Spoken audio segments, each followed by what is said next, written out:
first want to let everybody know that I'm a little emotionally overwhelmed today, and I've had a difficult day.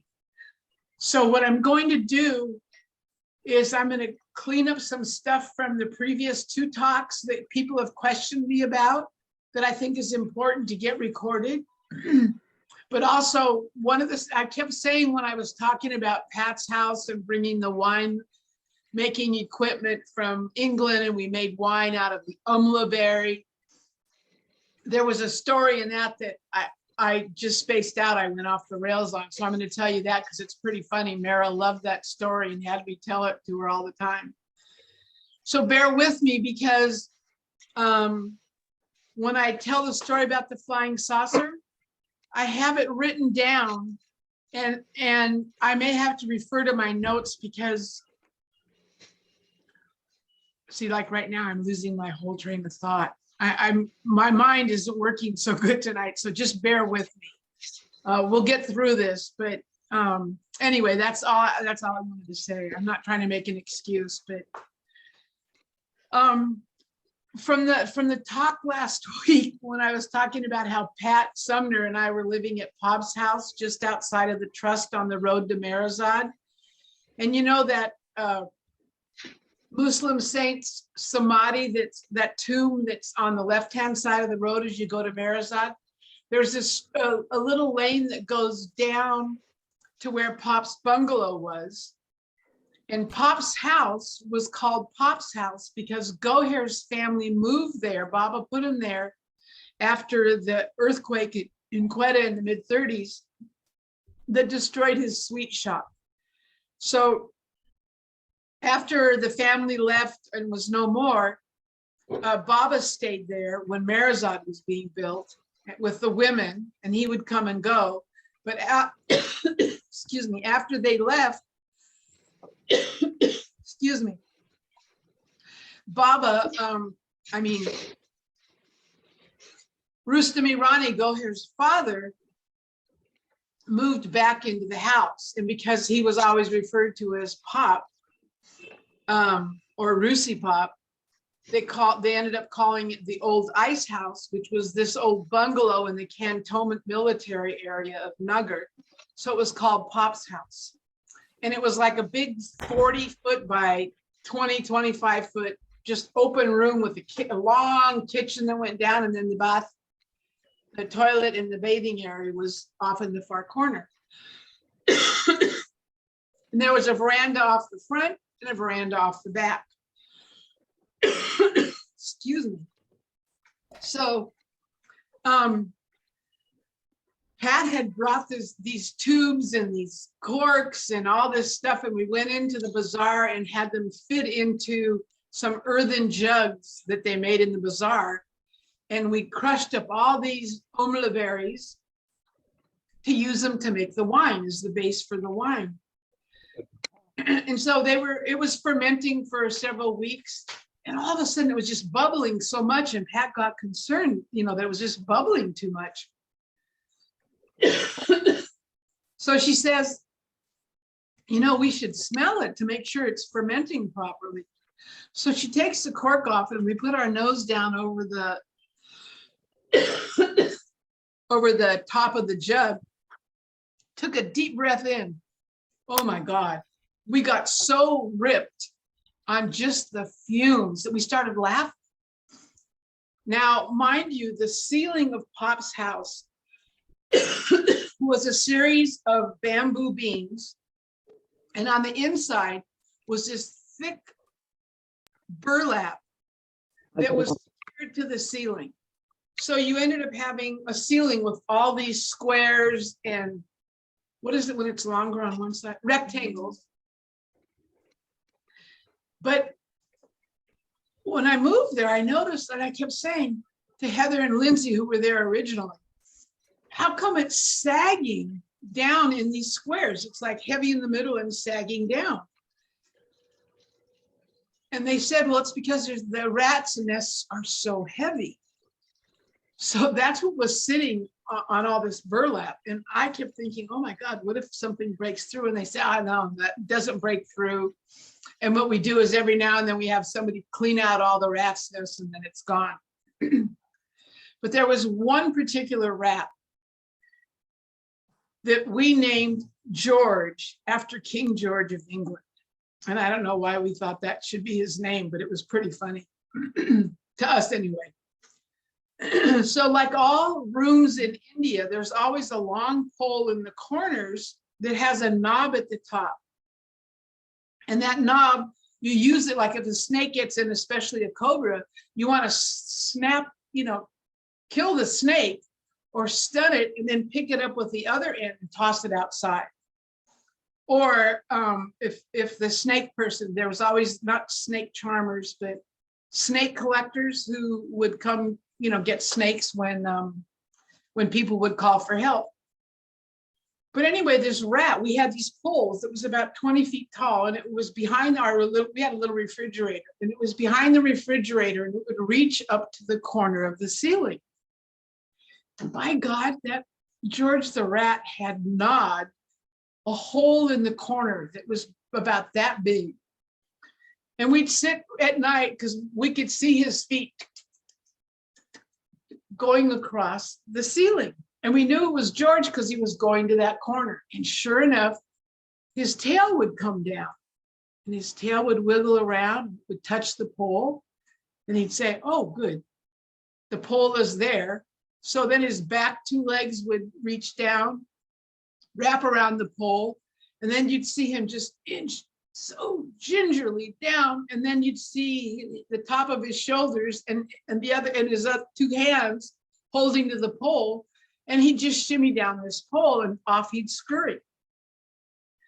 So we never thought anything of it because he was never in our cupboards. He would actually go under the door out to the veranda and out in the fields and then come home and sleep at night in his nest.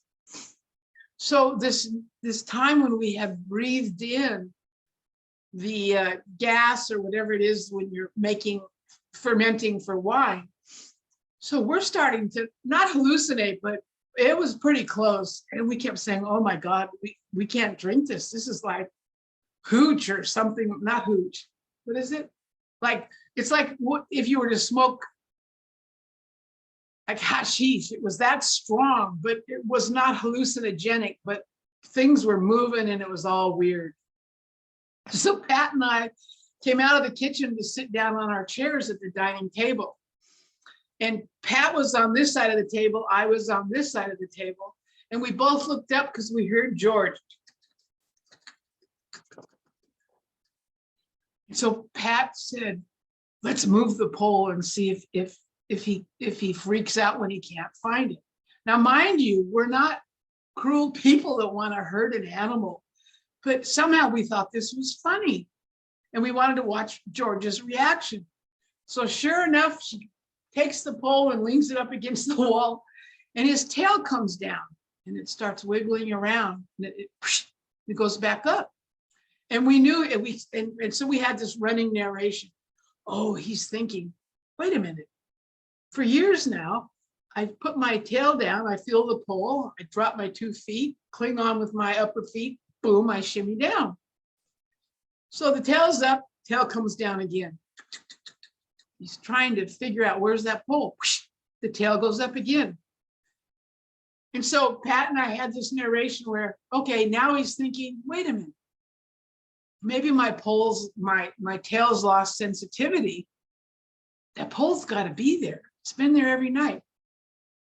So the tail comes down again, the back legs are like riding on a bicycle, right? But then he drops down and you can see him clinging to the burlap. And he must have thought, okay, well, I'm here. I just have to drop onto the pole. So he lets go and boom, he goes down to the floor and he shakes himself off and off he goes. Now we thought that was hysterical. But then Pat put the pole back immediately because then we realized, what if this rat hurt itself, We thought, okay, well, we'll have to wait till the next night to make sure it comes along and comes down and then we'll know it's okay. So I don't know if it was the next day or whatever. I was telling Mehera, when Pat came back from her 3 months in England on summer vacation, she brought all these tubes and corks and this and that, and instructions on how to make wine. So we're making wine in the kitchen. And it was started fermenting and bubbling so much that she got concerned that there was too much yeast or whatever it is that we were putting in the wine. So I told Mehera, she lifted the cork and said, we should smell it to make sure it's not rancid or whatever. So I told Mehera, we took this big sniff in, and boom, we kind of went a little woo, woo, woo, woo. And so I tell her about George the rat coming and his tail coming down, coming back up, going back down, coming back up, and then dropping on the floor. She just thought that was hysterical. And she enjoyed that story so much that she'd have me tell it to her several times. So that was the one thing that I forgot when I was talking, I think last week on my journey to Meher Baba. I kept saying, I think I'm missing something. So that's one thing. I took another note to clear up. Oh, and then the other story she liked, she knew that Westerners weren't used to the rat population that India has. Maybe if you live in New York, sorry, yeah. But anyway, so one night, because we'd always go to bed around 9 o'clock. There was no TV or anything, although we had a phonograph and we'd play Edith Piaf and some of those songs, but we'd usually be in bed by 9 o'clock. Well, at midnight, I was only with Lindsay then. I think Heather may have been down in Madras with Erica. So it's Lindsay and me at Pop's house. And we're startled and awakened at midnight. And we hear this, just like thousands of these squeaking voices. And then all of a sudden you could hear a pitter patter, but it was, if you knew it was rats, you wouldn't believe, I mean, their 4 feet wouldn't make the noise.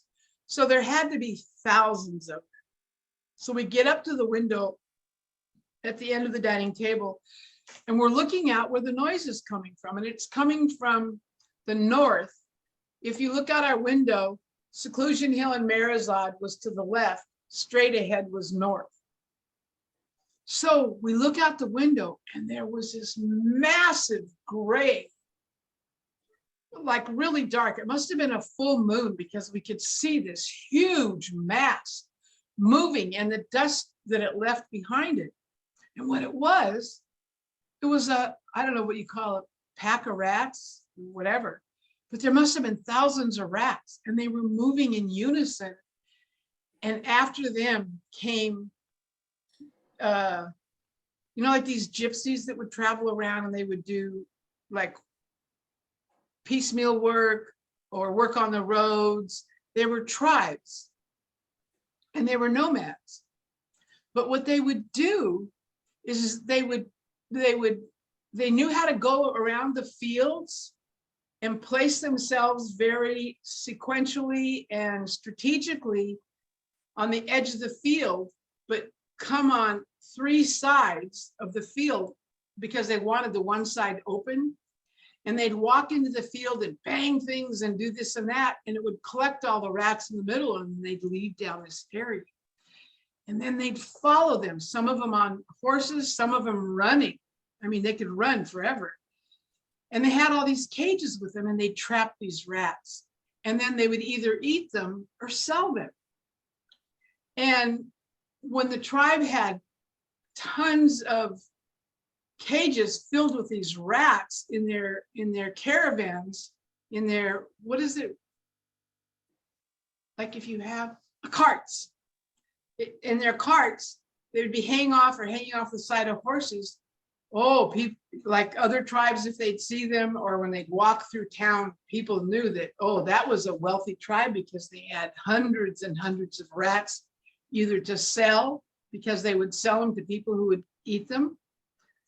And they also would charge farmers for clearing their fields of the rats. So they would make a little, money now and then.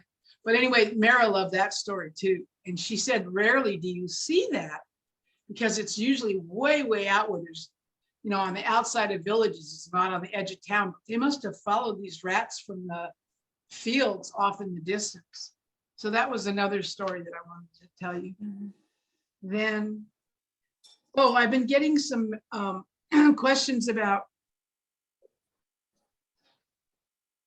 what do I do just in my daily routine of life to remember Baba and try and be as constant about that as possible. And I do funny little things, you know, it's like, and I learned this from watching them at Meherazad, where they always kept Baba present and talked to him as if he was physically present with them. So one of the things I do, like if I have to heat something up and it says 30 seconds, what I do is I'll put 22 seconds, and then when the 22 seconds is up, I'll put a 7 seconds. And the reason I choose those two numbers is because the 22nd is the day that Mehera's birthday celebrated, and there's 7 planes of consciousness. So I'm shy 1 second of 30 seconds. But I got to have fun with the numbers and remember Mehera's birthday and Baba's 7 planes and da-da-da-da-da-da. Same thing. If something it needs 30 seconds, I'll put in 31 seconds because Amar Tithi, January 31st. So it's just a habit. You know, it's a silly habit, but it works. I mean, those are times we ordinarily don't pay attention other than I'm at the microwave, I'm getting my tea out or whatever. But it's a way for me to remember him while I'm doing that. So I feel like I'm blessing my food, you know, in a way. And sometimes I'll use the number 12 and then add 3 seconds to it because of 12 is the inner circle. So those are kind of things that I do. And like sometimes when you write a check and you're putting in the post, you know, they're not going to get it for a couple of days. It won't be deposited. So let's just say, like I wrote a check today. Today's the 20th, I think. I would put 12/22/2022, even though it's the 20th, because there again, 22 is Mehera's birthday. And I would write the number 12 instead of writing the name December, because 12 is the inner circle. So those are kind of fun little things that you can build habits around, that you're bringing him actively in your consciousness, where ordinarily you wouldn't. I mean, who sits around thinking about God when they're heating tea up or something? But it's something that I learned to do on how they would do things. So that's one of them. Oops, sorry. I have Baba's images all over my house. You cannot look up from wherever you're sitting, whether it's a bedroom, the sitting room, the living room, the dining room, and not have Baba's photo there. So whenever I have a thought, like if I'm trying to work through a problem or trying to understand something, I can stare at his photo and have that thought process and feel like I'm not all alone trying to solve it. I can say, okay, Baba, I'm puzzled about such and such. I'm not sure how to do da-da-da-da-da-da. And there's this influence coming in that I don't like, but I don't want to be nasty. I want to be calm and everything and professional. So what should I be saying? And so I run these things through my head, but looking at his photograph, because that's what they would do. And if it was good enough for them, it's good enough for us. And it's just, they're just little things, but they mean so much. Same thing, like when after I've cooked rice or something or made dal, when I clean the pot, I make sure I scrape out all the grains of rice. And if I don't eat it, I put it in the dog's dish, because I've been saying Baba's name while I do it. But I remember the story of Mehera telling me about Radha and Krishna and her being upset that he was dancing with the gopis, and she got so jealous. And when she went to make his tea, she opened up the matchbox and there was an ant in there, no matches, and she got irritated and put it back on the shelf. And it was like a day or two later, she realized, oh my God, there was this living creature in the matchbox.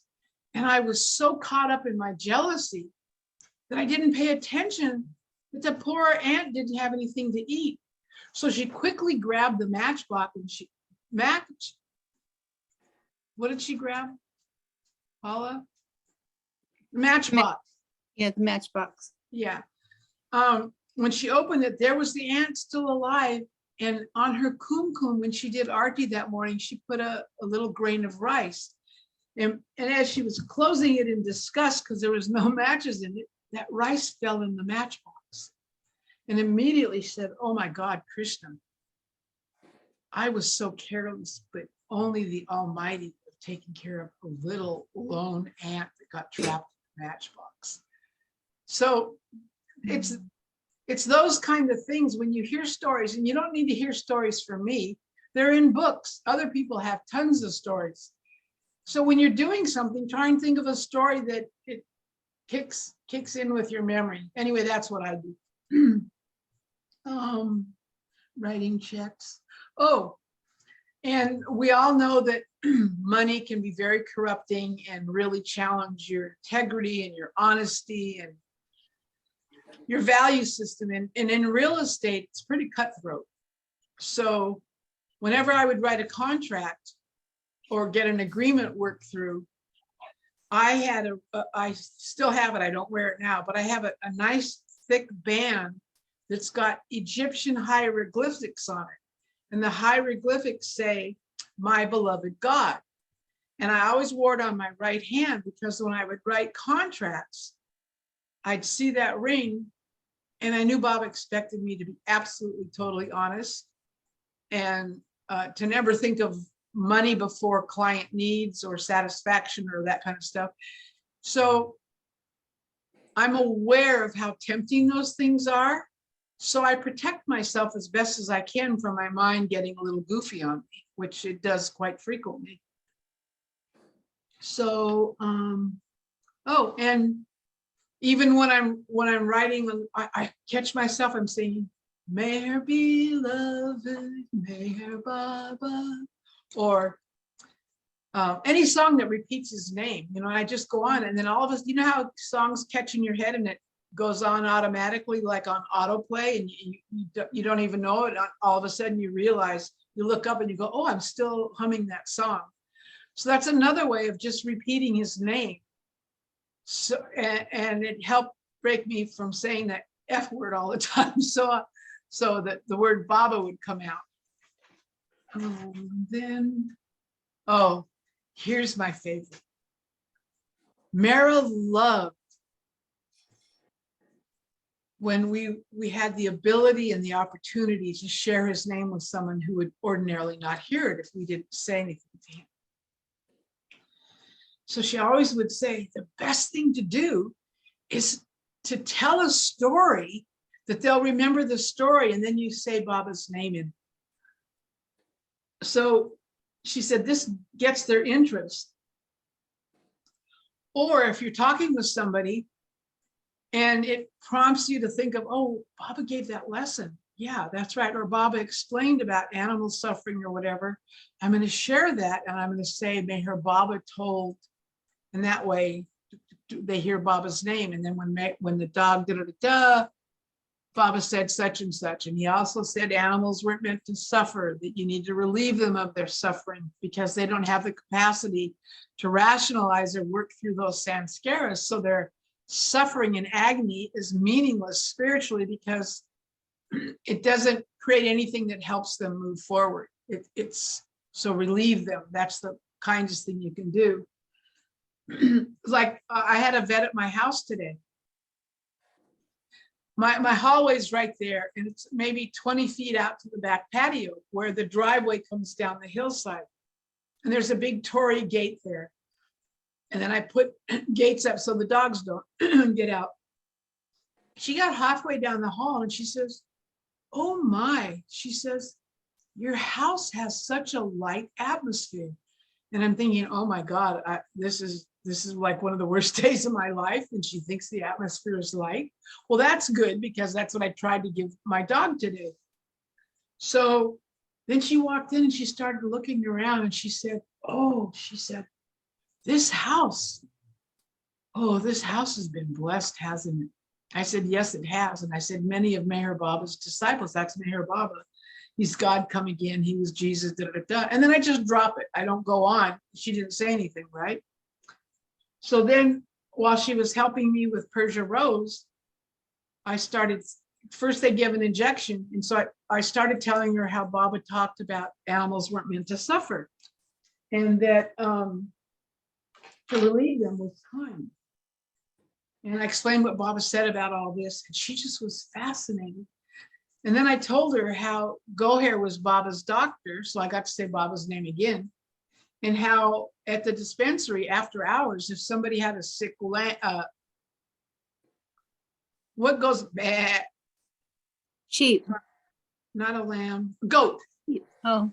Yeah, but also sick dogs, or sometimes they bring a water buffalo or an oxen, and we'd have to figure out what was going on. And sometimes we had to put our hand up the anal area and break up, because sometimes things would get stuck there and then they'd get filled, or that also there was certain grass and certain insects that would give them bloat.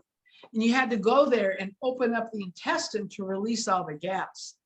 And after Goher taught me how to do that, when somebody would come in and she said, oh, this oxen's got bloat, you got your work cut out for you. She's the one who used to do it, right? But then she taught me, so now it's my job. And let me tell you, when that air comes out full force, you sometimes get little flecks on you and it's foul. So that Mehera always would laugh, because we'd sit at lunch afterward or after tea in the afternoon and go and say, well, we had a bloated oxen come, or a bloated water buffalo. And Mehera would look at me and she'd say, oh, I'm so sorry, but thank you for helping them. So Mehera loved those kind of little stories that were lighthearted and where you're helping somebody and that type of thing. So let's see what else. Oh, I did the same thing with my doctors I've already told you about when I was getting chemo and stuff. Okay, here's my favorite way of being able to tell people about Meher Baba through a story. So it's not like I'm a proselytizer or anything. I'm telling a story. So every one of my Dobermans that I got when I came back from India, I gave them a name with a lot of thought on how can this animal, through her name, let people know God's name, that he just walked the earth and they were living during his advent. They're still alive during his advent. And what can I do to drop his name? So my first dog that I got in 1980, I named her Rainbow, because there was the Rainbow Coalition. So I thought, if I name her Rainbow, somebody say, well, why did you name your dog Rainbow? You an old hippie? Well, yeah, I am an old hippie, but that had nothing to do with it. The Rainbow Coalition is there to promote social justice and stuff. And one of the things that Meher Baba said is not to get in politics, but work for social justice, just leave the results to him. And then I could go on about that. So Rainbow, hundreds of people heard Baba's name just because this dog had life, had that unusual name. Hi, Bibi. Just so you know, Bianca was Drew's dog, and he was the nurse that rented my mom's bedroom suite for 3 years. He left a couple months ago because his contract went out of area, but he's down south for Christmas.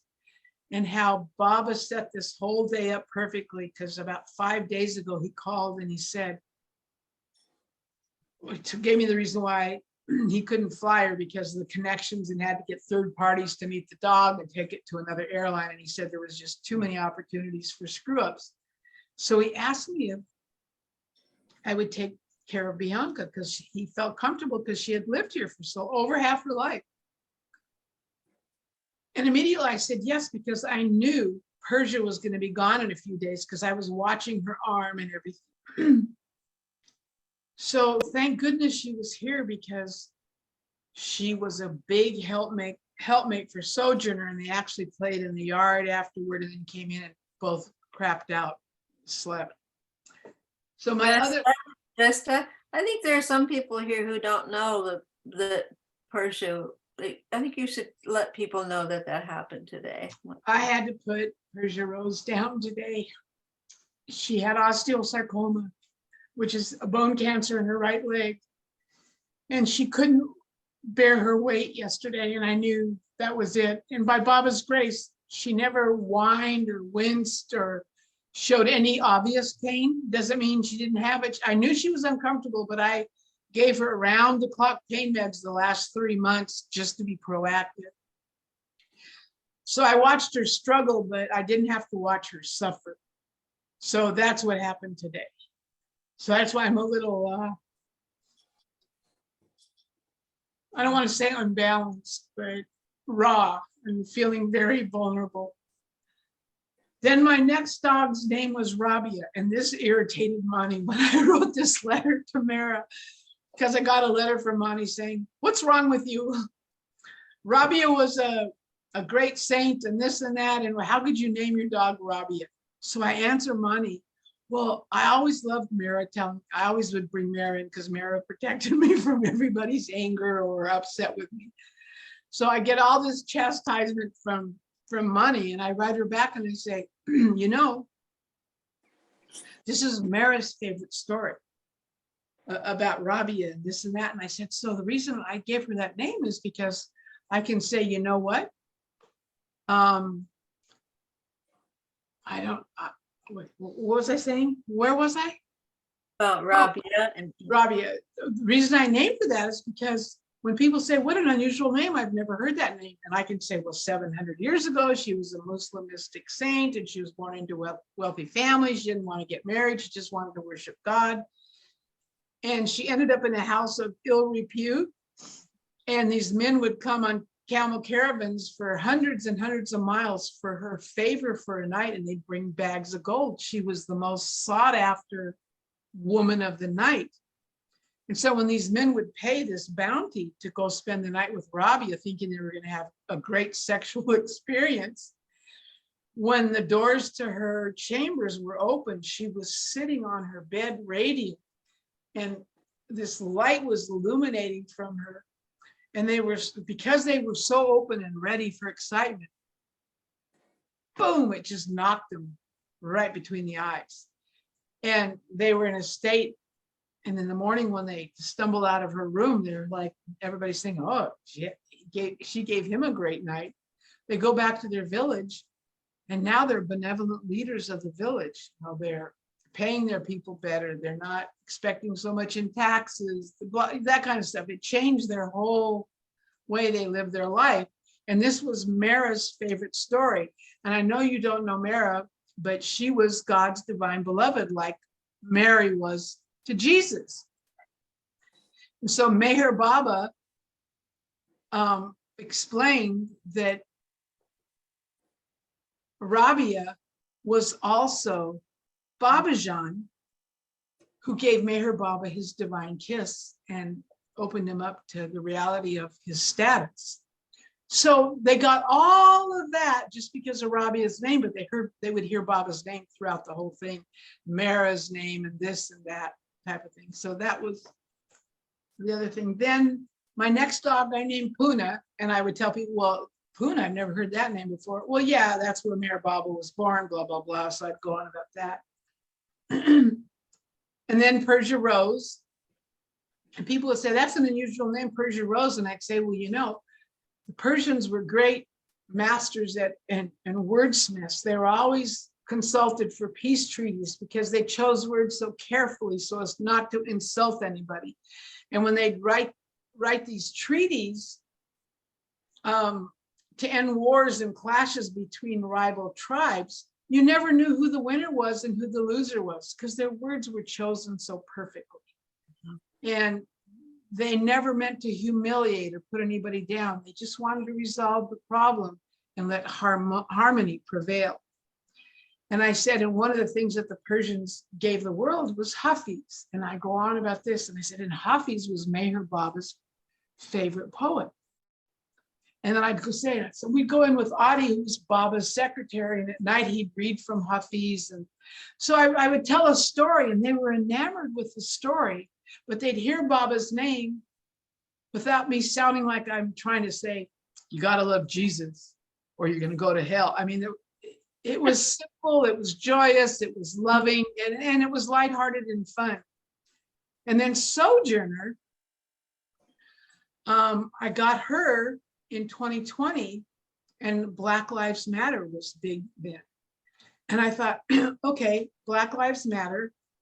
The leaders of this are women. And just like tonight it was said, Baba had said, women are going to change the West.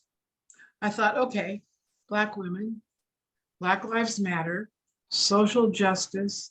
Baba was big on social justice and working for it without demanding the result. You have a duty for the work, but you leave the result at his feet. So I told the story of Sojourner Truth, who had been a enslaved woman, and she ran the Underground Railway. And she, like Moses, rescued, who rescued the Jews out of Egypt.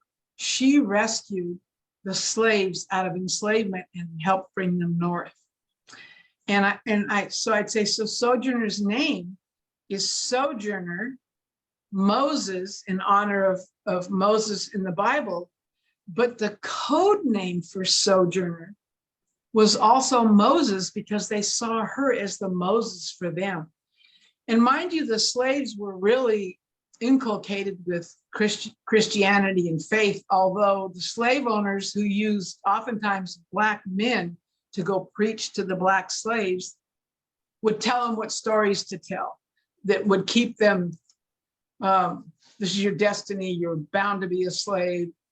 Ham was Black, and this and that, all those kind of stories. So there was also fear in it, but they grew to love Jesus because they saw Jesus as the Prince of Peace, and they loved the story of Moses. So that's how Sojourner got Moses as her middle name. And Magnolia, because so many of those trees in the South were used for lynching. And I said, so I'm trying to honor those who are seeking equity, not just justice, but social equity. And that was really big for Meher Baba, although he said, work hard for it, but don't hold on to the results. Leave those to me and accept, whatever happens. And if you have to continue working, then that's your duty. So that's it, how I use the dogs. I mean, they're simple little things that, what greater gift can you give somebody, especially you see once and you never see them again. Okay, so now, what time is it? Okay, all right. So now what we're going to do is You do have a couple of hands up if you want to. Oh, I didn't know those were for me. Yeah, go for it. Tina? Tina, did you still have a question?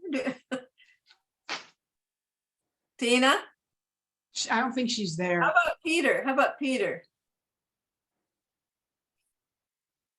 You have a question? I'll tell you what, stand by. I'm at work and I'm driving and it's raining. Oh, But I'll tell you what, I'm gonna see how much of this I can get out. Can you hear me okay? yes. All right, hi everybody. I've been wanting to, let me see, connect to the light first. Well, why don't we wait? Why don't you just come back when you're not driving? Is it going to be long? I'm at work. I really don't have time to get on Zoom, but I wanted to express something to Vesta. Uh-oh. Uh-oh. Was that an uh-oh? Yeah, uh-oh, Okay, it makes me nervous. I feel like I'm being marched to the principal's office. Oh, God. Oh, wow. Now I'm debating. No, I don't think it was anything bad at all. It was, all right, well, I hadn't heard of this person called Vesta. And I heard of your name and I heard you talk one time. And a couple Sundays ago, I was in bed and I was just in my mood. And I said, let me see if I could be entertained. So I hit YouTube and I saw this lady by the name of Vesta. I'm like, who's Vesta? Mhm. So I just pressed play to keep it simple. And I heard your story. And I remember at the end, you were saying, does anyone have any questions? And I'm thinking, I'm listening to a recording, so there's no way I can ask anything. But I'll tell you, Vesta, when I heard your story, my heart went out to you. I was in shock. And silence to me can be painful. And I thought, I wish I knew, if I was live, I wish I knew something to say to either empathize, sympathize, whatever the case might be. But there were no words I could come up with to give justice to what you had expressed. And I like piggyback. I hope she doesn't mind me, going on what Goher said too, because I heard her comments about they were so compelling, your story, and I didn't know what to say, but I wanted to say something. And when people are in silence like that, it gets kind of painful. So I wanted to take the first opportunity I had to say hi, to say I heard your story. And my heart just went out to you when I heard it.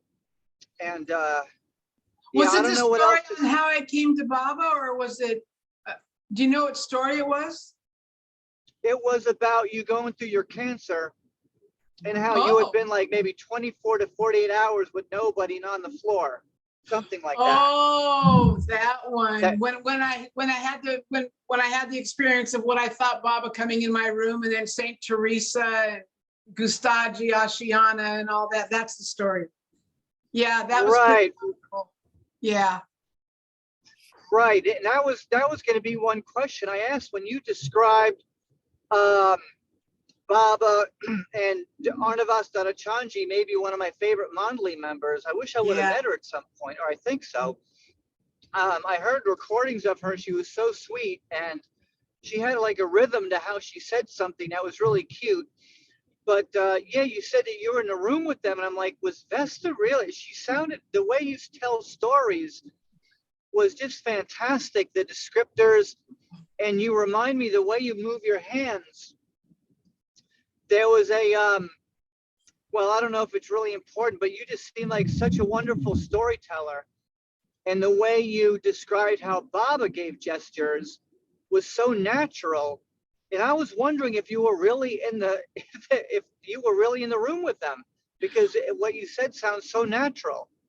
But I take it that was just a dream. Well, I don't want to say just a dream. It was a dream. I don't know what it was, because I was awake and it was like I was watching, it was like I was watching the movie in my head, but I was a part of the movie. I don't know how to explain it, but I have no idea where Baba was when he heard Gustadji died. That's why I think I said that what I'm saying to you is something that I saw and experienced, but it doesn't mean what I'm saying is the truth. It was just Arnavaz's way of telling me that Baba's heart isn't made of stone, that your tears are his. So I don't know where Baba was. I don't even know if that was a cable, that was a correct cable. I'm sure it's in the archives somewhere. It doesn't really matter. What matters is the message. So I don't get too hung up on how real something is when we live in illusion. And I don't get so hung up on the exact words unless it changes the dynamic of the story or the contextual concept of it. Because I'm more of a conceptual thinker, and I see things, painted in my head, and then I just describe what I see. So that's kind of what was happening then. But I'm glad. I mean, that's a tough story to listen to, especially when I described it, what I described at the beginning, but I'm glad it meant something to you, because that was the whole goal, is that this experience I had was so incredible. I think it really saved my life and changed the course of my recovery, because I was stage 4. And what the doctor told my nephew when we were on the phone conference, 5-6 weeks ago, he said, when I saw your aunt at first, all of us doctors thought she didn't have more than a month. And when I looked at her and saw the damage, my first thought was, and I didn't know how to tell you this, is that you're on your end stage and go put your, I'm thinking, how do I tell her to go put her affairs in order, that she's probably looking at a month, because she can't have this kind of stage 4. It was throughout my body. My pelvis was lined with all these cells that were problematic. It was on the right side of my vaginal area. It was all in my groin. It's all across the pelvic bone in the front. And there were spots up in parts of my body that somehow just disappeared on this last PET scan. I have nothing in my lungs by God's grace. Baba took everything out of my kidneys, my liver, everything. But he told my nephew that he was just about to say, you know, you're stage 4, you're riddled. And I think you need to we need to give you on palliative care. He says, I'm thinking of how to tell you that. When all of a sudden you sat up and said, look, I know I've got a problem. I don't want to mess around with this. I want to start radiation immediately. Give me chemotherapy. And as a matter of fact, since I'm already so far gone and and I'm going to be gone in a month, I want you to double the chemotherapy. Knock me. He says, well, we can't do that because we have to do single chemotherapy and then the next chemotherapy and then start your radiation. I said, bullshit. Sorry. No, that's not going to happen. You're going to double up the chemo and you're going to give me both chemos at the same time. I'm not going to mess around for 3 months with one chemo, 3 months with the other chemo, and then you're going to fry my body with radiation. You're going to do it all at once. And they said, we have to radiate the area that's already inflamed and infected and everything. Your body won't be able to take it. And I said, don't tell me what I can't take and don't think you're in control of my health. And I said, I follow the teachings of Meher Baba. I think you just muted. What? I don't think, you haven't been muted. I don't think she's Not been at all. muted, Peter. No. He hasn't. Okay, because I'm not, and by the way, I have to re-engage with my job, unfortunately, although I Okay. love listening to you. Okay. Yeah, with me, your screen went frozen. Go back to work, brother. Bad audio. Bad audio. Yeah. Peter, aloha. Peter, you're having some audio trouble. Like an accordion, but it could easily be my phone too. Yeah. Okay. All right, Well, thanks, Jay Baba, Vesta. Peter, Aloha. thank you. Oh, Lord, this iPhone is so delightful. All right, Jamie or Bob, until next time. All right, bye-bye. Okay, Bye-bye. Jay Baba. All right, so now, what am I doing? Paula has something to say. Yeah, I wanted to ask you, what happened to the rat? Oh, it came back and the pole was put back. So, all right, so now here's the situation. This story about the Oh, flying saucer in 1977. Does anybody else have any questions? we want the flying saucer story. Yeah, I figured. We're gonna have the Marvel Comics of Baba Land. All right, so I've taken some notes and stuff because I want to be as chronological, is that the right word, with what happened about this flying saucer so that it makes sense. So, and if my memory serves me, it was around the summer of 1977 when this happened. And I'm within a year or so of accuracy. But I need to explain my mindset leading up to this because I was basically 26 years old. And if you think about it, everything that happened to me in my life has made it easy to kind of walk away from home and family and all my belongings, because I had, at this time in my life, when I went to India, I no longer felt any connection or wanted any connection with the world. And I was just going to, after Amatithi, go up to the Himalayas and toss myself into an abyss. So, and my reaction to this whole thing with seeing this flying saucer, a lot of it had to do how I was being trained and guided by Goher and Arnavaz so I could stay at Meherazad and not stick out like a sore thumb in this neophyte spiritually who was just being inappropriate culturally and according to how Baba would want people in his house to live. So they were really coaching me and on me. And I was still nervous. You know, every day I kept thinking, all I have to do is one thing, you know, one wrong thing, and I'm going to be asked to leave Meherazad. And I had mentioned this one time to Mani because she came to me and she was upset. Oh, I forget what she was upset about, but she was upset. And Mani wasn't really happy that Mehera had asked me to stay at Meherazad because she only had Fridays off. And who wants this 25-year-old punk, you know, staying in the house where she lived? I mean, even though I stayed away and wasn't in the main house unless I was needed, but I was such a child. But I had traveled the world by myself for a couple of years, all over into places where I wouldn't go now if you paid me $1,000, you know, a minute. And I was a trained nurse. I had been trained in open heart surgery, ICU care, inhalation therapy, but I had not become as spiritually disciplined or sufficiently mature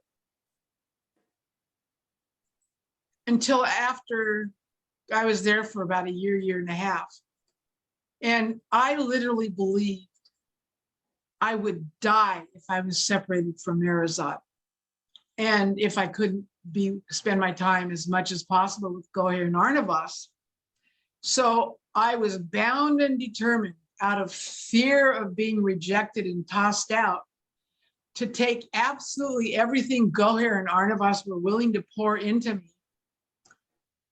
And never, I never wanted to resist anything or argue. It was like, yes, okay, I get it.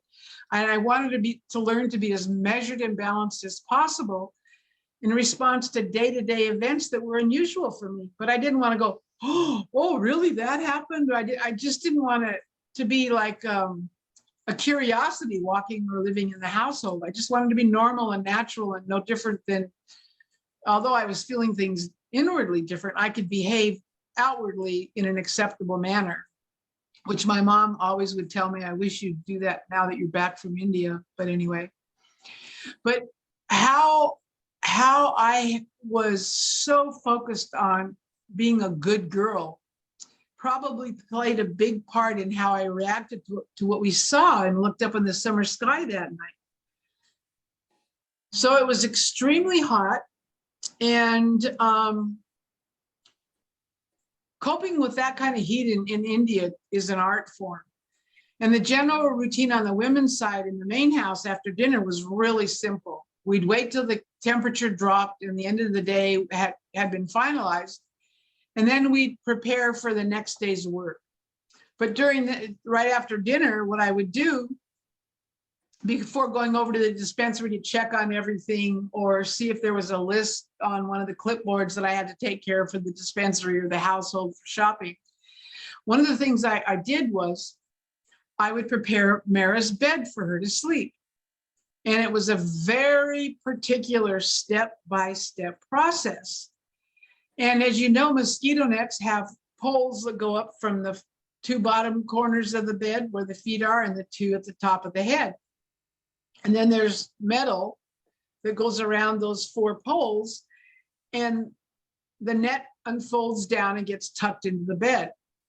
And when you would roll the net up, you'd make sure that you wouldn't let any mosquitoes in it. And then we twist it for Mehera's, what Goher said, twist it like this, and then you roll it up and then lay it on top of the mosquito net.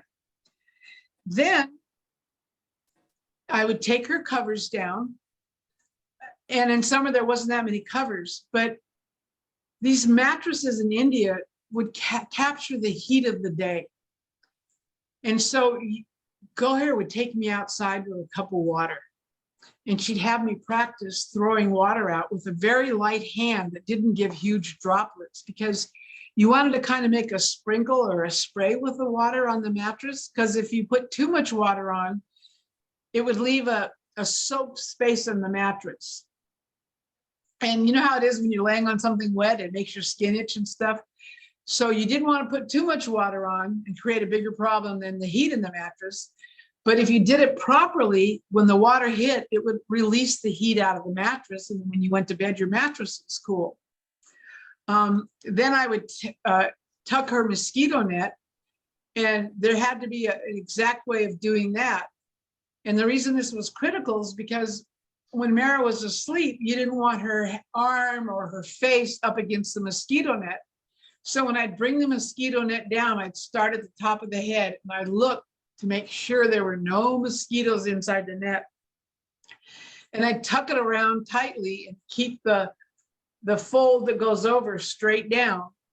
And then I'd go back around the bed this way and pull the net out and bring it down so it made like a curve, so that it wasn't tight on the end of the mattress where she would put her hand on the mattress and on the mosquito net, and the mosquitoes could bite through the mosquito net. So although it was a simple task and took a lot of patience, for me I didn't appreciate the privilege, and I'm ashamed to say that. All I could think of was do it carefully, do as Goher told you, blah, blah, blah, blah, blah, but do it right and get it taken care of so you can go be with Arnavaz and Goher, or you can go over to the dispensary or go over on the men's side and listen to them chat. And one of the things that Goher would tell me is, she said, I want you to always aim for perfection when you're doing anything for or with Mehera. And she said to me, and I believe these are as close to her exact words, never assume you have perfected anything about caring for Mehera. Always strive to do it better next time, because there's no perfection with what you're doing for Mehera. And I took this to heart, that it made me nervous. And the part of the reason why I was so conscientious and careful with her bed is I knew if I let a mosquito in, she'd get bitten, and malaria was no joke.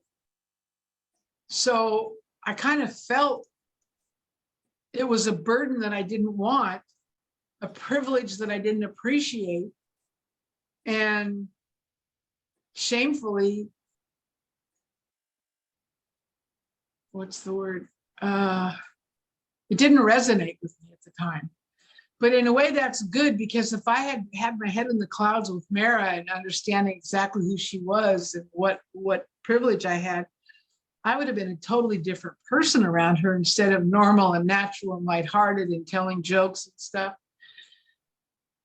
But in the morning at breakfast, every morning without fail, I went, because Mani sat here, Mehera sat here, and Baba's chair was at the head of the table. I sat immediately to the left of Mani, also across from Mehera.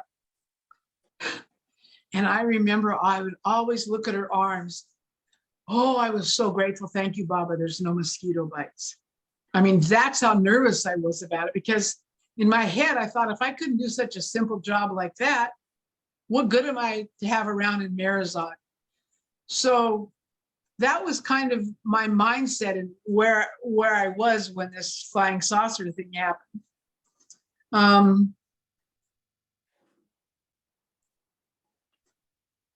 So something that I treated as a nuisance was a great privilege that I didn't realize for a long time afterward.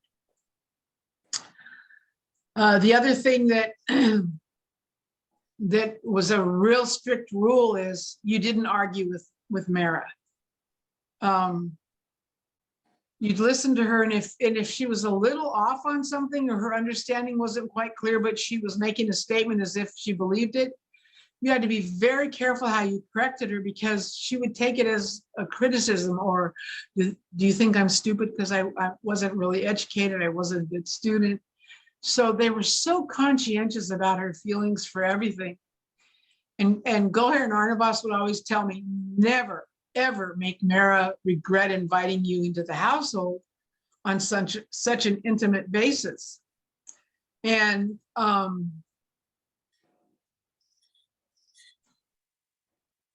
the goal was to be casual while striving for perfection, because who wants somebody around you all the time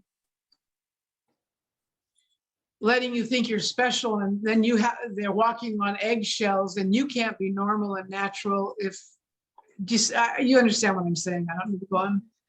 So the big thing was always to wash your hands, use the proper soap. You don't use the soap that you use for the toilet.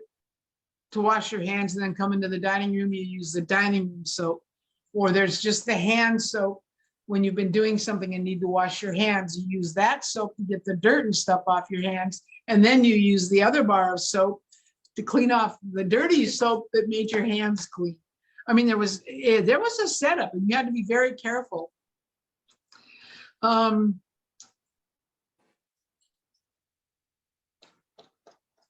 Vesta, is there a flying saucer in there somewhere?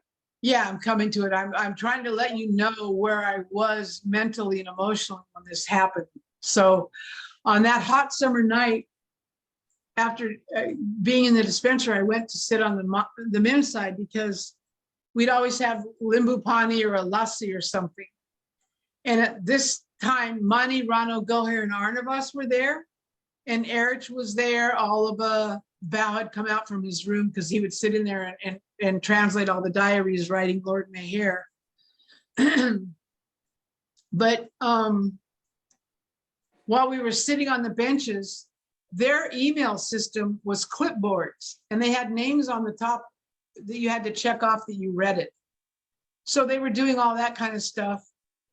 And then all of a sudden, let me see. Okay. All of a sudden, everybody was done with their tea and people were putting the clipboards and the paperwork back in the containers, the pouches to go in the trunk of the car to go into the truss. So this night, Eruch, Mani, Goher, Rano, Arnavaz, Pendu, and Bao, we were all sitting on the men's side. And Oliver had gotten up and he collected all our cups and, he had that big blue basin. And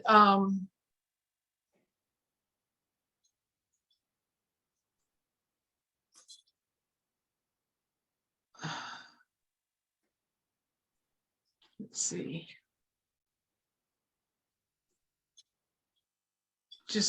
I'm sorry. So what would happen is we'd drink like the tulsi tea or something, and then it would break out in a sweat, and we'd stand up and face into the breeze, open our arms and let the sweat, dry off and everything. And once we were cooled down, Oliver would collect the cups, and he was on his way back to the kitchen to take things in. I had just gotten up from a nightly massage on Bao's hands because he had that carpal tunnel. And I went and grabbed Pendu to walk him up and down on the veranda before he retired. So it was nothing out of the ordinary, just a complete typical end of the day in the summer. And all of a sudden, all of us down by the dispensary at the other end of the veranda. And he goes, "Oh, look, over Pimplegal, the flying saucer is back." So there was some excitement as we turned our attention to the sky over the village, and we all got up, and I had Pendu on my arm, and we walked out to the dirt area between the little bungalow where room 8 is, that Mandali Hall faces out to, and there's the veranda there where the men would have their lunch.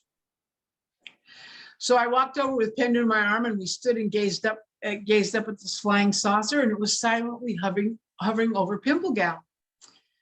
And the colors were really ethereal, and it was rather stunning. But here's how I described it. 2 bands of what I assumed were made of some metal substance surrounded the craft. One on the upper portion, as well as a band around the half dome on the bottom that was there. They were like illumined bangles. Each band had globes of light, which, as I recall, turned in opposite directions. So there were 2 domes, a big one on the top and then a smaller one on the bottom. And the one band that seemed to have an electromagnetic field that held the top dome together was rotating one way. And the one underneath that held the small dome up seemed attached, but it was rotating in the opposite direction.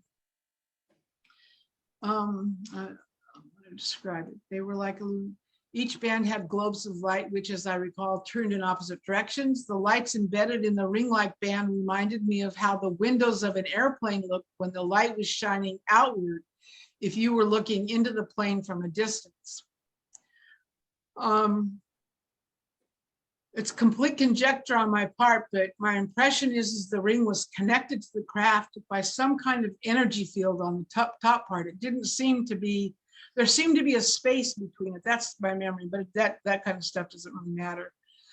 And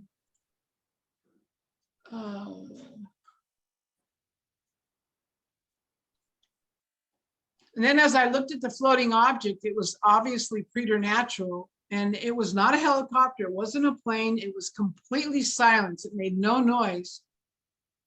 And it wasn't choppy as it moved horizontally, and then it would go up, and it would go up. We figured about 500 feet, and it would hover in place and then drop down again. And it looked similar to some of the flying saucers you'd see on the National Enquirer or some of these magazines that were on the checkout, at the checkout stand.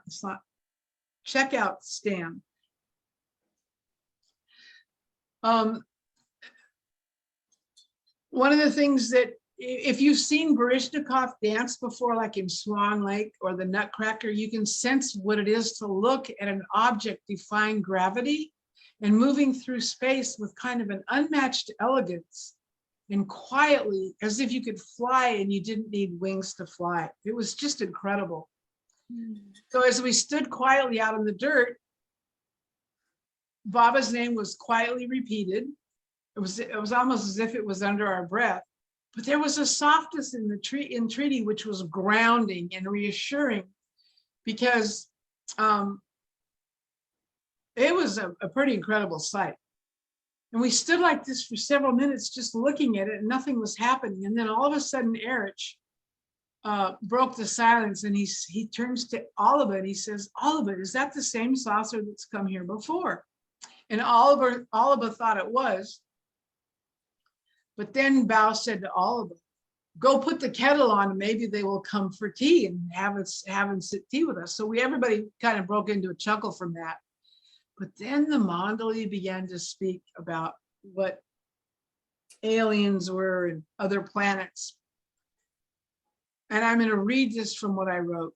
As Eruch stood, you know how Eruch would stand, and he'd either one arm across and one arm on his chin, and he'd rotate from foot to foot his weight.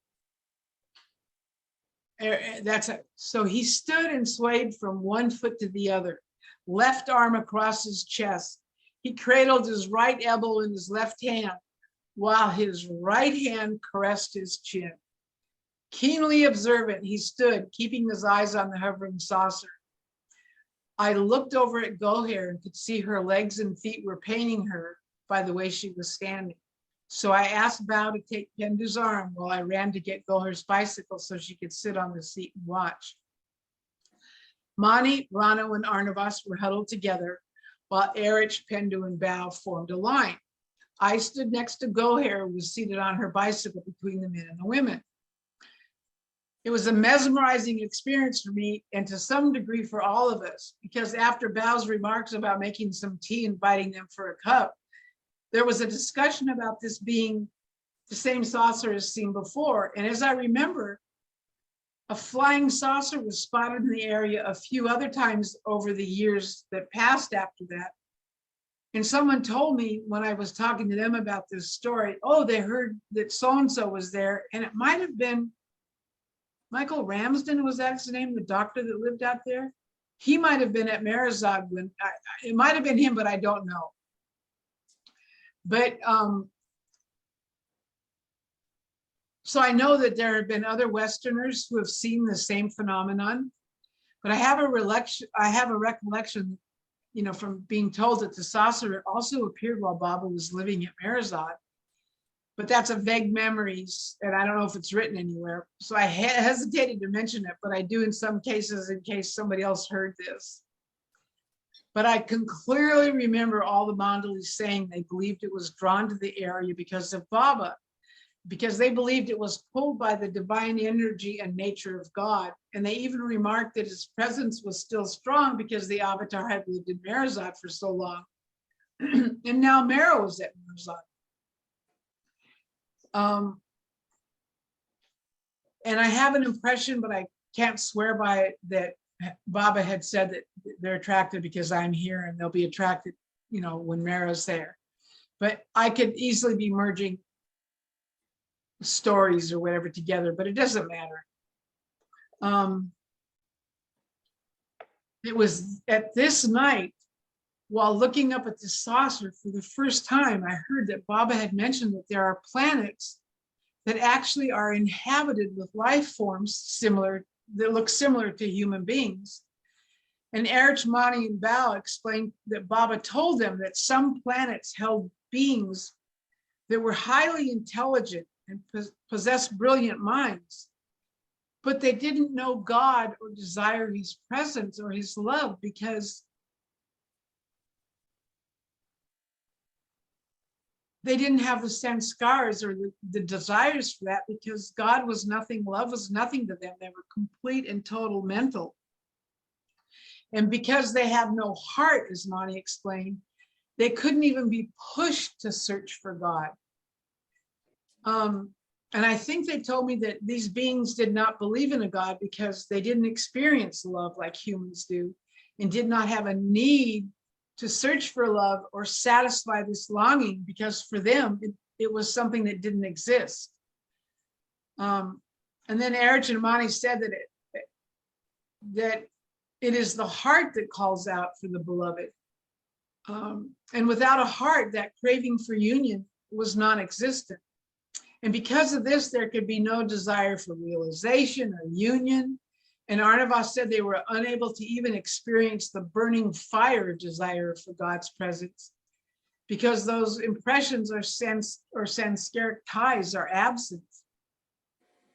And this is my recollection, but I could be off here. So if there's anything written that contradicts what I'm saying or what I think I'm remembering, take what somebody else says over what I said, because, you know, this is 47 years ago. But Bao, as only Bao can do, got extremely detailed in how he was explaining this whole thing. And as he was talking and repeating what Mani and Eruch had said, but going into all this detail, I remember one of the feelings I had was a profound sadness that these planets or worlds, that people couldn't access or have what we are given and take for granted, which is divine companionship with the Lord. And I remember thinking, what good is intelligence if you don't know love? I mean, and that thought came to me.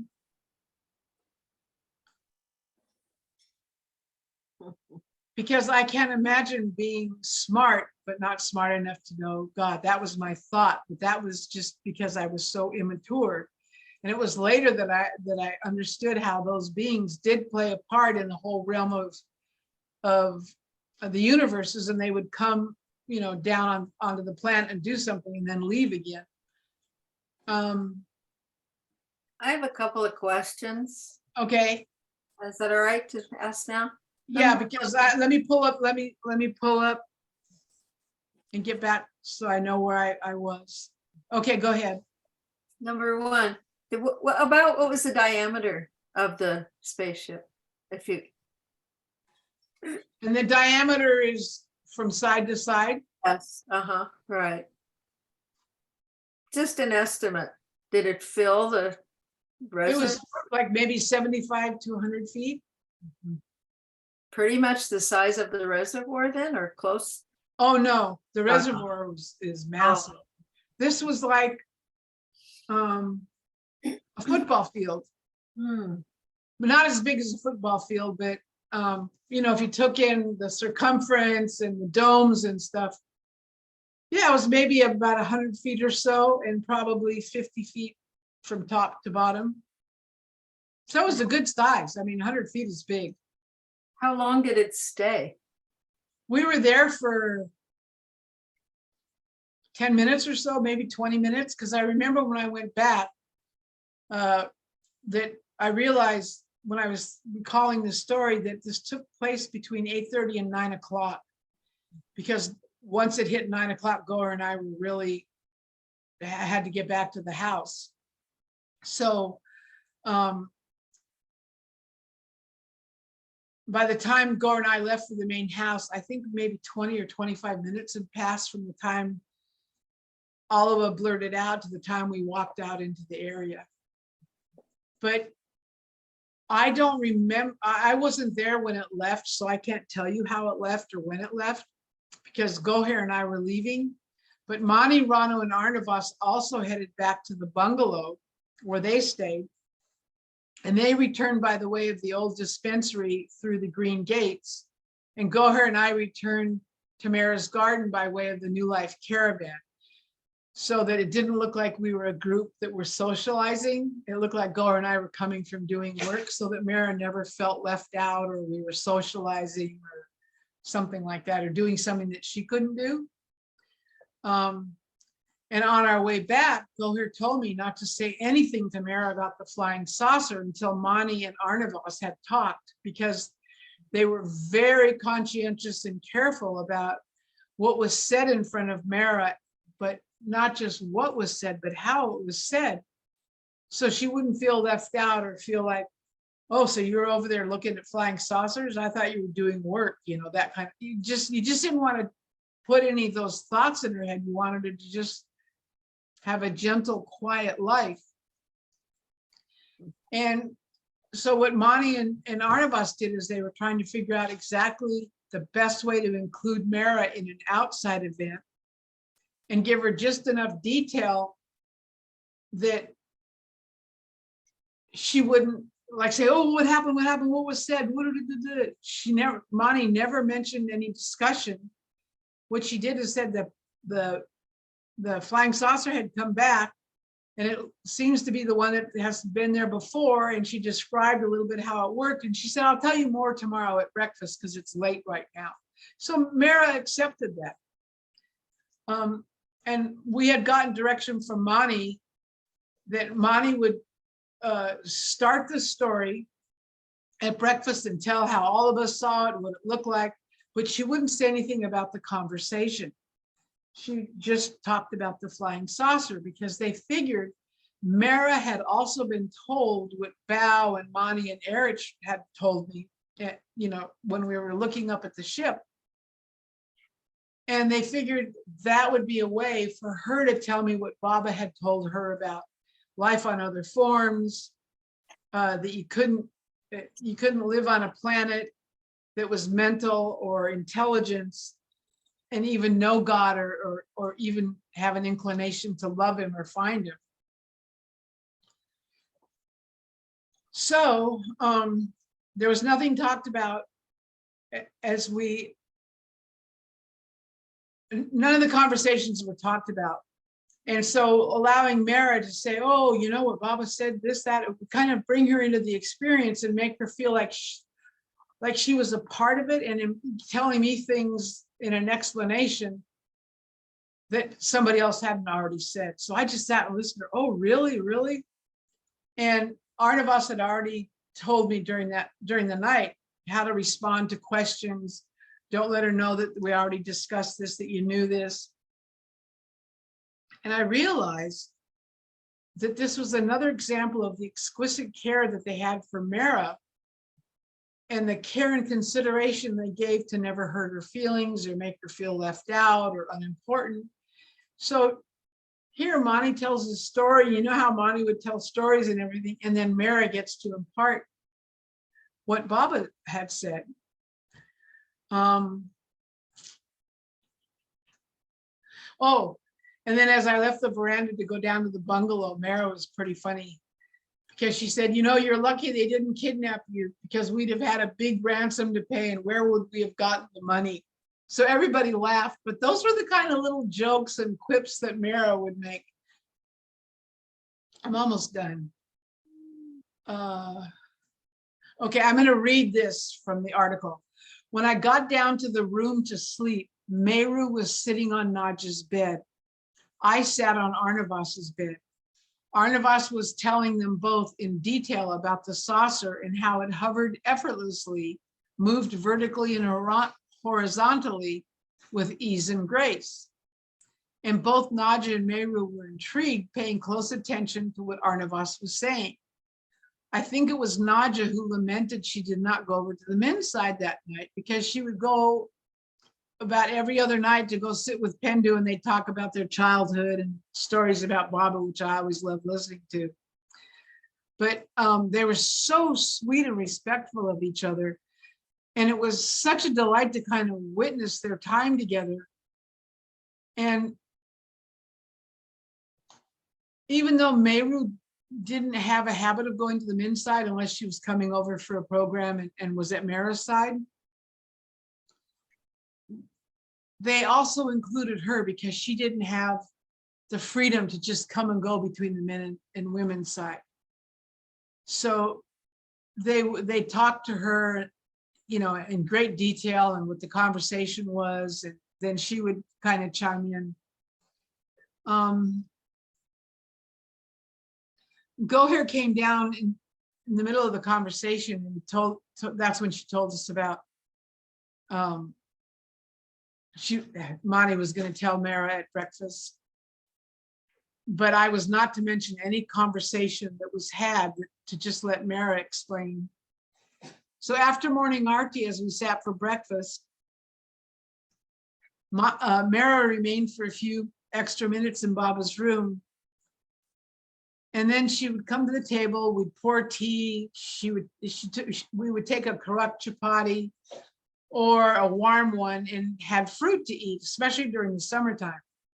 So I told you how Mani sat directly from Mehera next to Baba's chair, and I was at Mani's left. So Mehera had wrapped a banana in a chapati for me and passed it over me with a dollop of fresh cream. And as we began breakfast, Mani began to tell Mehera about the flying saucer. And all eyes were on Mani because she was animated in her description. And we knew it was going to be a good show, like a troupe of jugglers or somebody with there were flea circuses where they would actually paint the wings on the flea.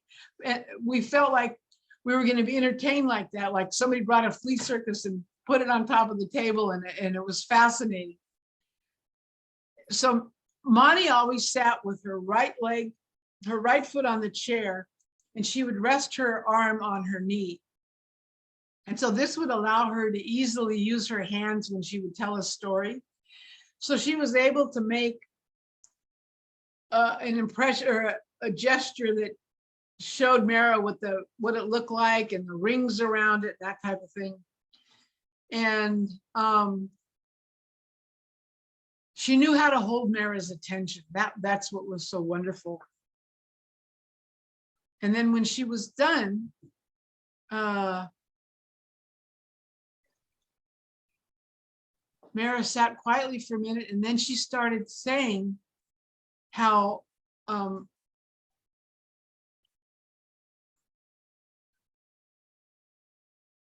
Mani made a joke about how Mehera said, what if they had kidnapped me? Mani turns to me and says, Mara Bacha, what would have happened to you if they had taken you away to some distant star?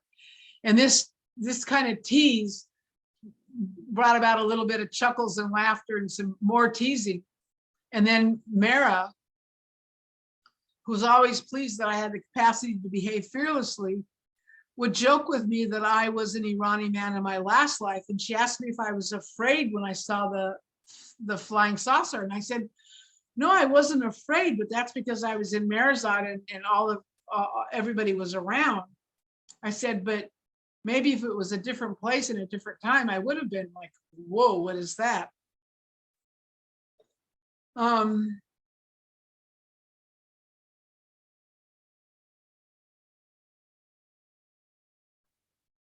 So when Mani had finished her tea and the story, she would always put her cup on her plate and whatever she was eating, and she would stand and put her chair back in, and she would bow to Baba and say, thank you for breakfast.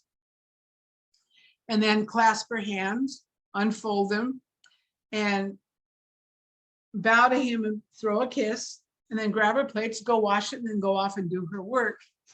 And I always loved witnessing this kind of tender gesture, because it exemplified to me how Baba revealed to them during the new life that you don't need his physical body to share his physical presence. That the Lord is with you and it's up to you to keep him alive. So these little things that they did, it was as if he was sitting in the chair. And that's how they did it when he was alive, and that never stopped. So then,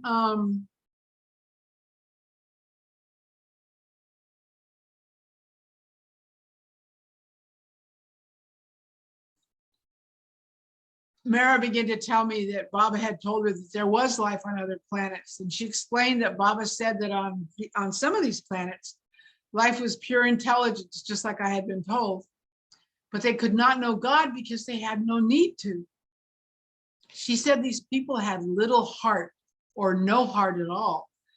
And so therefore were unable to experience love, let alone God's love.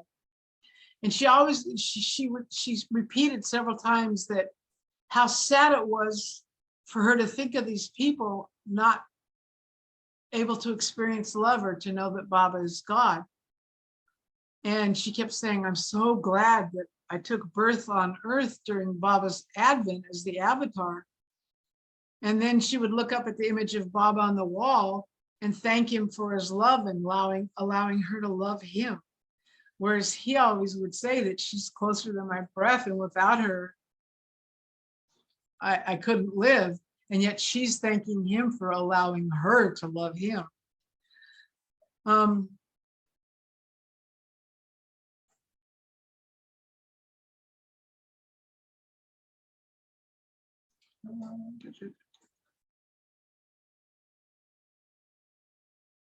Oh, and this is what she said. Baba, darling, thank you for your love and your sweetness. Thank you for letting me love you, and grant me your grace to love you as you ought to be loved. And even now I can see Mehera's face slightly bowed, her body turned toward his chair, eyes closed in quiet contemplation with him. And Naja, Goher, and Arnavaz were still seated at the table. We were all really quiet until Mehera was done, talking in a low voice with Baba. And then she turned to me and she said, Marabacha, only on earth can one become his, merge with him, and be blessed with God realization. And at this point, the atmosphere again changed to something that was really divine, in the room filled with tuberoses. Now, I wouldn't mention this. Maybe I mentioned it to Goher and Arnavaz, but I assumed that they had the same scent, but it wasn't something that they sat around and talked about. So after she opened her eyes and continued the conversation, she reiterated, you are his and his alone. Never forget this. He is the goal. Hold tight with both hands to his daman, Marabacha. Let no one come between you and Baba. No one. Never, ever let go. So that was the morning after. And I actually enjoyed the time at the table more than I did looking at the saucer, because seeing the interplay of everything. So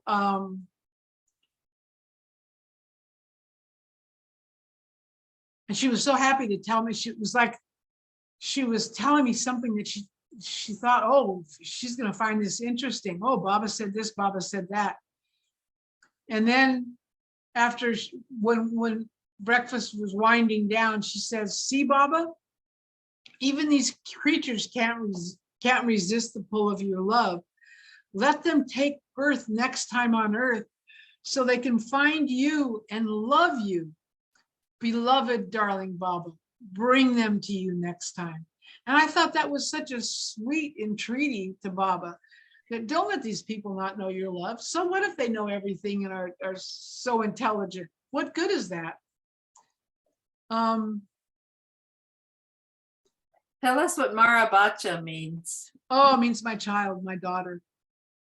Mara means mine, Bacha means like my daughter, my child. I think I'm done. I know I didn't tell a very good story about this, and I apologize. But It is what it is. I've had a rough day and I had trouble concentrating. So if there's questions that might be helpful, then go for it. It was wonderful. Yeah, you told the story. We were there. We saw it. Yeah, you put us right there.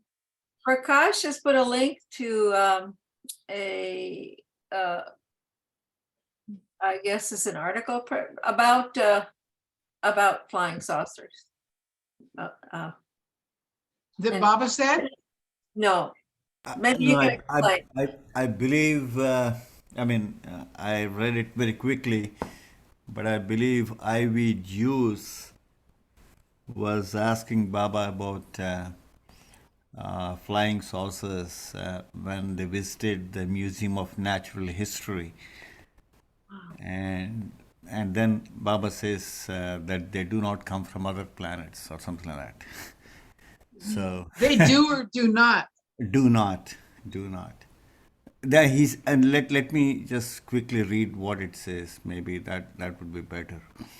It says, Baba gave me Ivy Juice asked Baba, did anybody ask you about flying saucers while perhaps touring that museum? Baba gave me a knowing look, which indicated that he suspected that I was interested also. And Baba says, yes, 2 people. I told them that they do not come from other planets. That might have been specific for Ivy because she dabbled in the occult and Baba may have been sparing her from getting into other stuff. Actually, there is another instance which I think Irene quotes, Irene Conybeare, I think.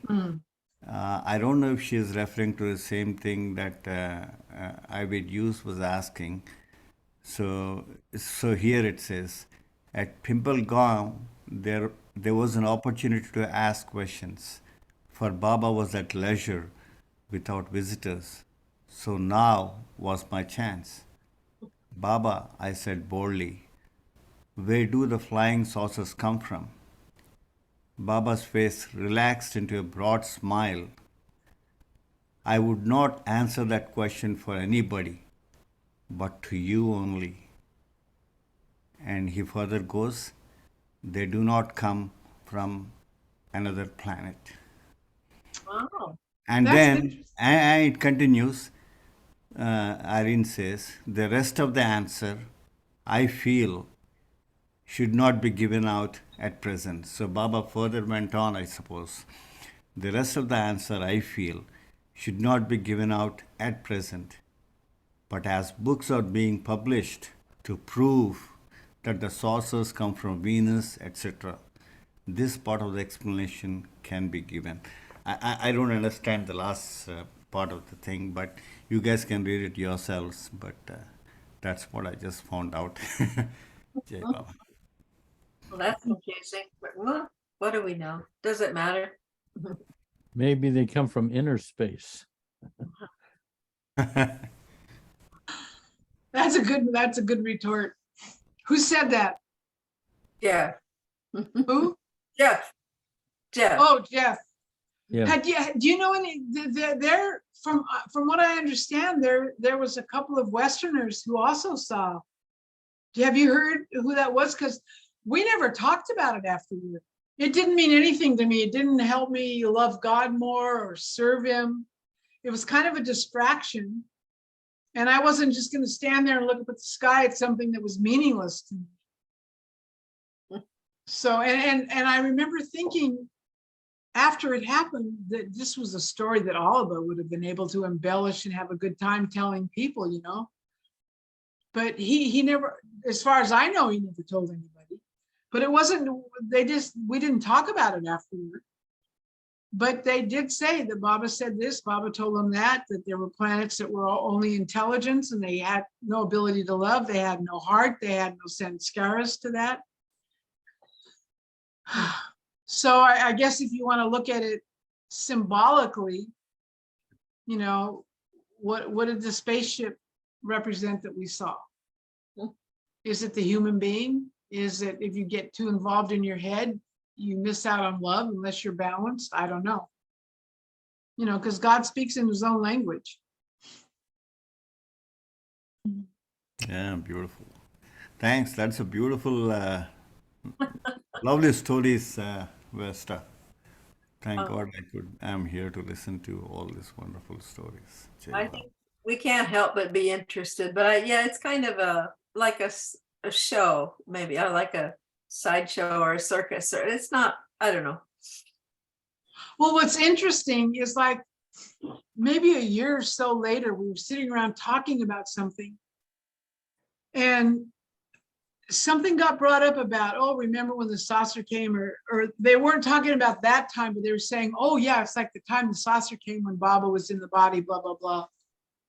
And then Eruch turned to me and he said, well, don't you have any questions? And I said, no. I said, it was kind of meaningless to me. And I said, it's just like when I was in Kashmir and walking on that trail and took the wrong turn when the fort came, and I ended up seeing this musk sitting on a hill of rocks.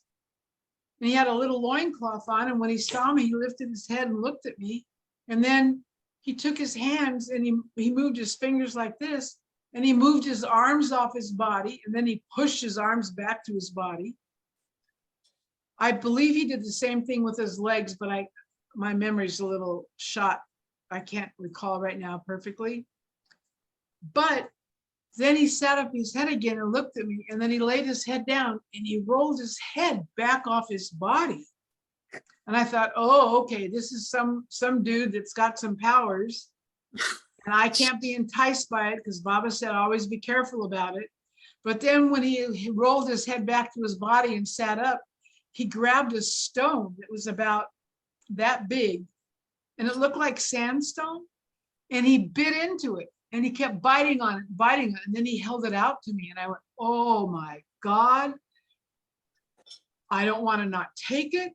I don't want to insult him. I don't want to insult my house people who were taking me up to meet Fakir Muhammadin, who was a little boy when Baba came must hunting.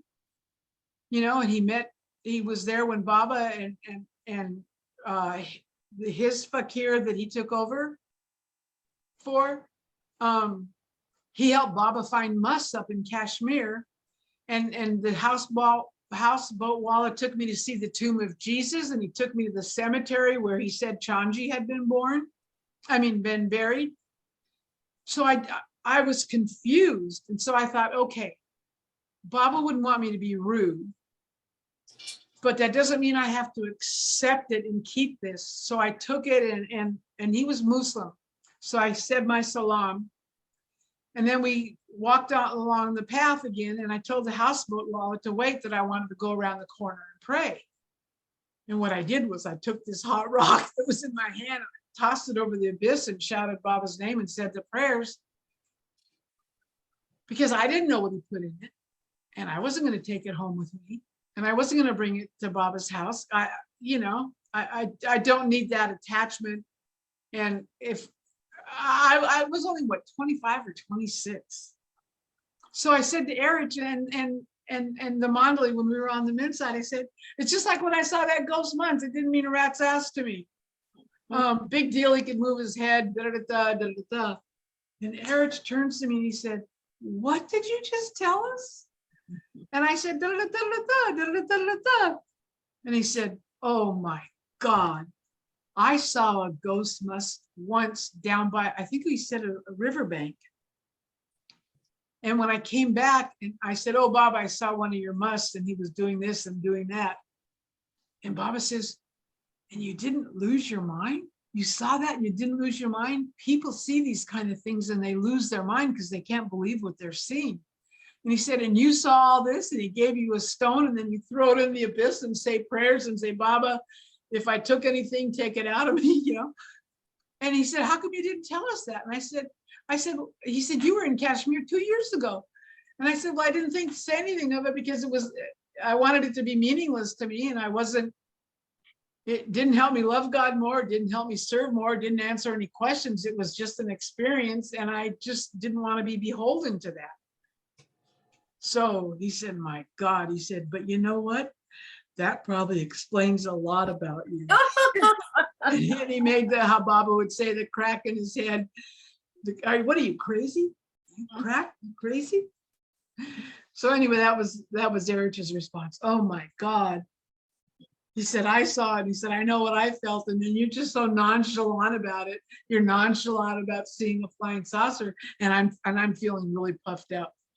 Thank God I have discipline. Thank God I can act like nothing matters and this and that, and nothing's unusual. I'm just, something that they don't have to deal with or whatever. I mean, that was my response to that. It wasn't like understanding what he was telling me until later. Once you mature and get a deeper understanding of the meaning of all this, or gain more spiritual maturity and wisdom, then you can look back and say, holy shit, holy mackerel, how did that happen? So anyway, that's the flying saucer story. It'll be more detailed in my book when I can sit and go through all my notes and everything. And then you threw in a ghost must. Yeah, and they couldn't believe it. You mean you were in Kashmir 2 years ago, and when you came back, you didn't tell us that? I completely spaced it out until just now. That explains it. You are cracked. So, Jeff, go ahead. Excuse me, Vesta, this is Goher. Oh, Goher, I've got a note to myself to send you the stories. I apologize. Thank you. No, that's fine. Whenever you have a moment, that'll be fine. But going back to the spaceship, was this the summer of 77, did you say? I think so. It was either a year before or the year after. I don't think it was the year after. It could have been 76. Why? Okay. All right. Well, did you see the one? In the but summer you had been drinking when you saw one. So. No, I did see. How did you know that? I did see one in the summer of 77. So I was just wondering if that was. And at Meherazad? No. This was in New Rochelle, New York. Wow. I was pregnant. I so clearly remember this. And there's a movie there if you got pregnant after seeing flying saucer. When I saw, I was already pregnant with my first child. Yeah. Interesting. Yeah, I was sitting with some friends playing cards, and all of a sudden my attention was drawn to the window, and we were up on the 11th floor, 12th floor, and I looked out the window and I saw this funny looking object in the sky, and I just kept staring, and then I drew my friends' attention. We were playing cards or something, and they looked up, and then we all rushed out onto the balcony, and sure enough, there was this very unique object in the sky, which was lit up on 3 sides, circled, and these rings were going, around. Interesting. Yeah, and we were just glued. And then all of a sudden he realized what it could be, and he said, "Oh, let me go get my camera." And he ran inside to get the camera. And by the time he came back, it hovered for a while, and then within a split second, it was gone. It was just so fast, it was gone. So then he even called the police, and we made a report and all this. And next day it was in the paper because so many other people had seen it as well. So I was just wondering. Yeah, it was the same summer. So yeah. Interesting. Did it look as Vespa described? Yeah, were they similar? Yes.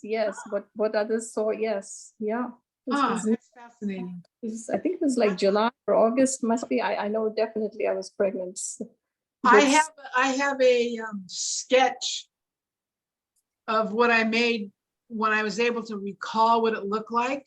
Right. And what I want to do is do it really nicely and then color it in with the kind of colors that I saw, because it had really kind of sunrise sky colors in it. And to put that in the book, because I think that would be, because we didn't have a camera. Right. And then going back to what Prakash just said about Baba saying that they don't come from any other planet, they come from right here, in other words, from our own planet. And something, I don't recall exactly where I heard this, or was it my father who said that, or what, something about Lake Titicaca in the Andes Mountains in South America. Interesting. Yeah. Interesting. I just thought I'd share that. Jai Baba. Who knows? Well, I did hear that I think 2 other people, and I believe they were Western men, who were staying at Meherazad actually saw the same thing. Mhm. But they didn't say much. They would tell it to a few people because the Mandali didn't discuss it afterward. And maybe Baba didn't want these things talked about because it was a distraction from him. Yeah. Who knows? But I do know, well, I shouldn't say this. I'm going to not say it because I don't want things misunderstood. There were certain people that were attracted to the occult, and he would cut off discussions with them Mhm. because he didn't want them wandering there. He would say, no, that da-da-da-da. So, but it wasn't something that, you know, I'd heard about before or after. Mhm. Hmm. Well, your talks are always so interesting, and thank you so much for sharing your life. Your Betty, Yes. Betty, okay. Yeah, You've still got a collection of all the stories? I have what you told me. Yeah. Okay. Why don't you pick 3 or 4 that you found? Wait, are we doing another one before? No, this is the last one, right? Well, before, yeah, after Christmas, it's up to you, Vesta. Should I continue after the new year? Absolutely. If you want, yeah. Tell us Okay. all the stories you have. Sure. Okay, we can come up with a, Those that would be the most interesting or the most fun, because there's a lot of short stories that are hysterical that you'll just laugh. And when you hear what Mehera said or Monty said or how Eruch would tease him. sure. I mean, Eruch was fond of slapping me in the back of the head and taking me in his room and sitting me in the chair and making me do something while he was pushing me, slapping my head, pulling my hair, grabbing my neck on my clothing and stuff. And I'd say, why are you doing that? Why are you doing that? And he says, at least there's a light in here. He said, I used to have to work like this on ledgers and stuff with Baba, and I'd be 25 paisa off or 2 rupees off on the accounting. And he's smacking me. What's the matter? You never went to school? You don't know simple math? But mind you, they didn't have calculators. They used pencils with erasers. And if they made a mistake, they'd have to erase it all and start all over again. Right. And they'd get through and it would be 5,000 rupees, 75 paisa or whatever it was. And Baba would say, but wait, we raised X amount of dollars and spent so much. Why isn't there an overage, or where did the deficiency come in? And Eruch would try and explain it. He said, don't talk, put it on paper and bring it to me in the hall and tell me who sent the money, where it went, and how you resolved the record keeping. But he said Baba was relentless, and he'd march into Eruch's room and whap him around and pull his hair and, what's the matter? Don't you know simple math? How were you raised? Didn't your parents send you to school? And he was very well educated. But Baba would just like, so the work, you think the work is tough? How tough do you think it is now with me beating on you? All right, to begin next time. We're approaching midnight back Oh, East well, it's Side. way past my bedtime. So Brad and Hunter, there's only one. Oh, okay. All right. Now I feel good. Now I feel whole. You've made me whole again. I just want to thank all of you so much. I couldn't have gotten through this day without knowing I was going to see all of you after losing my Persia rose. That was really, really awful. But it was so beautiful what Baba allowed her, how he allowed her to pass. But it was really, it was hard. So I'm really grateful for all of you. Thank you. Jai Baba, have a good night, everybody. Jai Baba. We say, Avatar. Good night, Vesta. Jai. Jai Baba Vesta. Jai Baba. Hey, Bob. Jai Baba. Jai Baba Vesta. thanks, Jai Vesta. Baba. Look at Vesta. Vesta. What? I bought this dog toy, and I swear it says I love Baba. Listen. I want Baba. That's Look at it. It's a little parrot. Wait a Oh, minute. that's Yes, too funny. It. I want Baba. Oh, that is a trip. Baba. Oh, Oh, that's a trip. I couldn't resist it. Yeah. Yeah. I'd take it to bed with me and put it by my pillow. Well, it is soft, you know. All right, everybody. Hi, Night. George. Yeah, Baba. Who's in the background? Who's that beautiful woman in the background, George? Kelly. Oh, okay. I thought maybe you had a new girlfriend or something. Well, she's always a new girlfriend. Oh, okay. That's smart answer. Smart answer. Ah, So, okay. All right, Well, everybody, everybody. Jay Baba, Meher Kiwanis, Jai Baba. DJ. Jay Baba. Mayor Baba Key J. yeah. Mayor Baba. Baba. Baba, Hey. Mayor Baba. Baba. Key Jay. J. All Baba. right, George, you've done it. Thank you, Paula and Betty. Yes, thank you. Yeah. Thank you. Thank you, Vesta. Thank you, everybody. Thank You have a you. good- you have a I'm good- looking forward to some posts from you, Ellen, tomorrow. I didn't go on my nature walk today. I put 2 in today, got 2 today, no, 3 today, you got 3 today. Oh, okay. It must have been after noon time because Persia Rose left at noon and I was You were dealing just, with you were just, you had other things going on. Yeah, but I like being able to take a walk outside with you. I'm so grateful for that. Well, I'm so grateful to be able to give you that. Yeah, well, thank you so much. All right, and Paula, you be a good girl tonight because I don't want people trying to break into your house to spank you like they did on Friday night.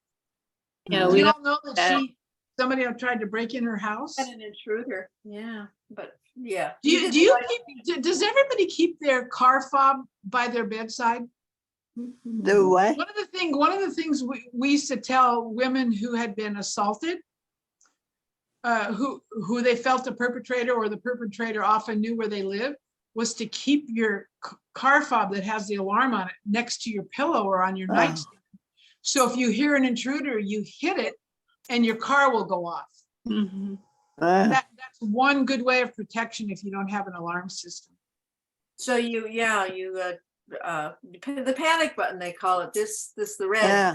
Yeah, and you need to make sure that if you press it, test it first to make sure your car is close enough to feel the signal or to receive the signal.